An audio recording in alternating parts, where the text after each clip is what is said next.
Вітаю вас, друзі! Ми з вами сьогодні поговоримо про президента Сполучених Штатів Америки Дональда Трампа, бо вам, напевно, мало новин, я знаю, мало новин про Трампа останнім часом, але тут є серйозна тема до обговорення, тому що ширяться чутки, що Трамп помер. І я не жартую. Американські користувачі у соціальних мережах пишуть, що кудись зник Дональд Трамп, і вони припускають, що, можливо, американського президента більше із нами немає. Додав іще підґрунтя для чуток віце-президент Сполучених Штатів Америки Джей Ді Венс, який буквально пару днів тому у інтерв'ю заявив, що він готовий зайняти місце Трампа у разі страшної трагедії, і він за ці 200 днів здобув просто такий безцінний досвід. І я маю відзначити, що за законодавством Сполучених Штатів Америки, у разі, якщо президент Сполучених Штатів Америки помирає, то його посаду до кінця терміну повноважень президента Сполучених Штатів обіймає саме віце-президент. І ще тут почали згадувати, що у Джей Ді Венса взагалі-то погана, не знаю, чи то аура, чи то карма, тому що коли він зустрічався свого часу із Папою Римським, то Папа Римський буквально там у наступні дні помер. Тож, американці сумніваються, чи живий Дональд Трамп, але на сцену виходять прихильники Дональда Трампа і починають писати публікації, що він точно живий і з ним усе гаразд, ось подивіться фото, ось подивіться відео. Але є один нюанс, виявляється, що ті медіаматеріали, які вони публікують, були раніше опубліковані ще у червні місяці. Особливо смішно, що ті самі прихильники Трампа, які раніше розганяли конспірологію про те, що начебто помер Джо Байден, коли він іще був президентом, тепер кажуть, що Трамп точно живий, він точно не помер. Є ще одна дуже цікава теорія. Якщо підтвердиться, що американський президент помер, то може бути так, що це його отруїв Владімір Путін під час саміту на Алясці. Він міг торкнутися своєю рукою із отрутою руки Дональда Трампа, і от це могло призвести до таких наслідків.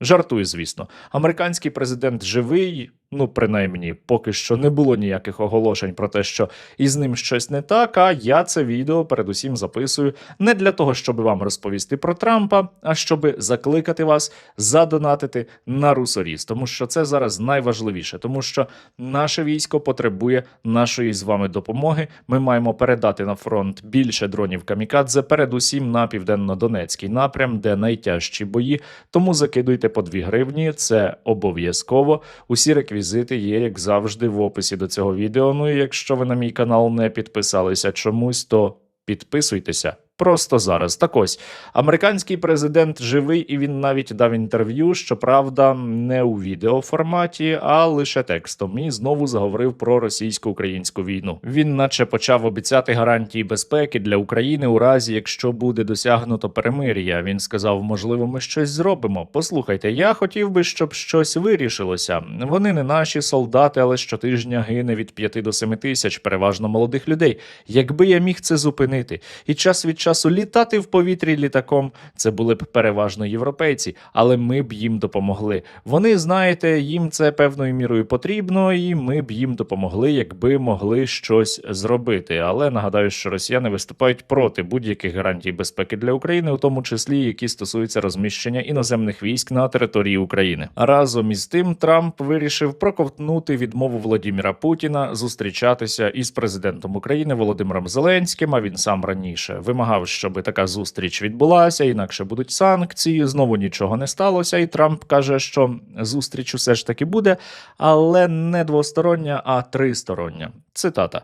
«Тристороння зустріч відбудеться, про двосторонню я не знаю, але тристороння буде. Але знаєте, іноді люди до цього не готові. Я кажу, я використовую аналогію, я використовував її кілька разів. У вас є дитина і є ще одна дитина на майданчику, на дитячому майданчику, і вони ненавидять одне одного, і вони починають гойдатися, і ви хочете, щоб вони зупинилися, а вони продовжують. Через деякий час вони дуже раді зупинитися. Ви розумієте це? Це майже так, іноді їм доводиться трохи поборотися, перш ніж ви зможете змусити їх зупинитися. Але це триває вже давно. Багато людей мертві. Тотальне нерозуміння Трампом російсько-української війни і небажання тиснути бодай як на так звану Росію призведе лише до того, що Російська Федерація буде і далі продовжувати війну проти України і думати про нові війни. До речі, сам американський президент теж думає про нову невеличку переможну війну проти Венесуели. Нещодавно Сполучені Штати Америки оголосили винагороду у $50 мільйонів за допомогу у арешті Мадуро, який зараз керує Венесуелою. Його не визнають, до речі, офіційно лідером Венесуели, тому що він узурпував владу. Трамп звинувачує Мадуро у керівництві картелями, які постачають наркотики до Сполучених Штатів Америки та Європи, і хоче провести військову операцію та намагається залучити до цього Францію та Велику Британію. До берегів Венесуели Трамп уже відправив флотилію із кількома тисячами американських морських піхотинців на борту. У свою чергу Мадуро збирає ополчення та армію для того, щоб відбиватися від Сполучених Штатів Америки. Якщо Мадуро буде ліквідований, це буде досить непогано для нас із вами, тому що Мадуро є другом Владіміра Путіна. Російська Федерація вливала у його режим досить багато грошей. Але є і деякі мінуси, які полягають у тому, що Венесуела є, напевно, лідером у світі за кількістю нафти, яку вона може видобувати. І у разі, якщо там будуть бойові дії, ціни на нафту можуть сколихнутися і піти трохи угору. Побачимо. У той самий час у Пекіні за кілька днів розпочнеться саміт Шанхайської організації співробітництва, і туди вже прибув Владімір Путін, якому, як і на Алясці, розстелили червону доріжку. Має там бути і керівництво Ірану, і Лукашенко, і Кім Чен Ін прилетить до комуністичного Китаю вперше із 2019 року. До речі, нещодавно Трамп висловив бажання зустрітися із Кім Чен Іном особисто, але той просто проігнорував його прохання, тому що світові держави, зокрема авторитарні, бачать, що можна ігнорувати заклики і погрози американського президента, усе одно він практично нічого робити зрештою не буде, як показує приклад ставлення американського лідера до так званої Російської Федерації. Але ключовим гостем на цьому саміті у Пекіні буде, напевно, усе ж таки Нарендра Моді, прем'єр-міністр Індії. Чому це так важливо? Тому що Індія і комуністичний Китай є мало не ворогами. Між ними мало не спалахували військові конфлікти, і ось прем'єр Індії летить до свого ворога, можна сказати так. І їх зблизив американський президент Дональд Трамп. Тут вже ж можна поговорити про 50% мита, які Сполучені Штати Америки застосували проти Індії через те, що вона купує російську нафту, але насправді це лише привід, а причина, реальна причина – це Нобелівська премія миру. Видання New York Times стверджує, що Нарендра Моді не бере вже і слухавку від Дональда Трампа, коли той телефонує, тому що минулі рази, коли вони спілкувалися, то Трамп неодноразово говорив, і публічно теж, що він вирішив військовий конфлікт між Індією та Пакистаном, і він вимагав, аби Нарендра Моді номінував Трампа на Нобелівську премію миру. Той відмовився і, власне, перестав далі брати слухавку. Після чого Трамп уже запровадив тарифи, напевно, образившись саме на це. І ви не дивуйтеся, друзі, у Трампа дійсно є оця манія отримати за будь-яку ціну Нобелівську премію миру, але я сумніваюся, що йому її нададуть. Звідси, до речі, і витікає оцей тиск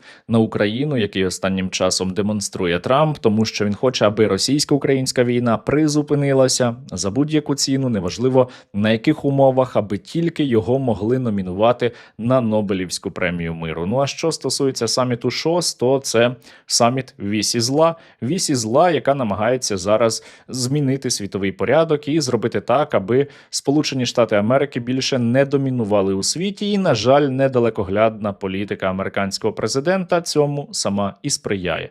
Ну а що стосується нас із вами, російсько-українська війна, на жаль, не завершиться цього року, напевно, не завершиться і наступного. Росіяни будуть і далі наступати на наші території, будуть і далі намагатися захопити якомога більше нашої землі. Учора якраз, до речі, начальник Генерального штабу Збройних сил так званої Росії Герасимов заявив, що для досягнення цілей СВО так звана Росія планує і далі наступати. Що іще у планах у нашого противника? Він буде тероризувати цивільне населення, буде намагатися і далі вбивати наших військових і політичних та громадських діячів у тилу, і буде посилювати повітряний терор. Росіяни накопичували шахеди, зараз почали їх використовувати. Ми маємо із вами бути готовими до того, що противник буде значно посилювати повітряні атаки. Проти російських шахедів є рішення, я про нього вже неодноразово говорив, це дрони-перехоплювачі, тому я знову закликаю вас узяти і зараз задонатити на Русоріс. Та й взагалі дуже важливо зараз допомагати українському війську, щоб наші воїни могли знищувати росіян більше, аніж ті здатні мобілізовувати. Для цього треба значно, набагато більше дронів. Ну а за минулу добу, завдяки вам і з вашою допомогою, наше військо отримало ще 220 нових FPV. Ми бійці 116-ї окремої механізованої бригади хочемо висловити щиру подяку Сергію Стерненку та його спільноті за надані оптоволоконні дрони в кількості 50 штук «Русоріс». Слава Україні! Героям слава! Команда «Байстрюки» групи «Картелю» дякує спільноті Стерненка за даних 20 ППО дронів, які допоможуть нам у знищенні безпілотних літальних об'єктів ворога. Слава Україні! Героям слава! Військовослужбовці 105-го похідного загону щиро дякують спільноті Сергія Стерненка за своєчасну та безперервну допомогу. В черговий раз ми отримали 50 FPV-дронів вже знищення весні. Продовжуйте донатити на поточний Русоріс. Слава Україні! Другий окремий загін спеціального призначення «Омега» дякує спільноті Стерненка за надану допомогу у вигляді FPV-дронів. Донатьте на Русоріс. Разом до перемоги. Дякуємо спільноті Стерненка за надані дрони. Слава Україні! Героям слава! На жаль, ми із вами не можемо чекати ні на які хороші новини найближчим часом, ну принаймні у геополітичному плані, але з іншого боку Україні давали 48 годин або 72 перед початком повномасштабного вторгнення. Україна досі стоїть і б'є російських загарбників, які так і не змогли досягти жодної своєї стратегічної мети. Тож ми маємо і далі робити своє, бути у війську або для війська, допомагаючи силам безпеки та оборони України.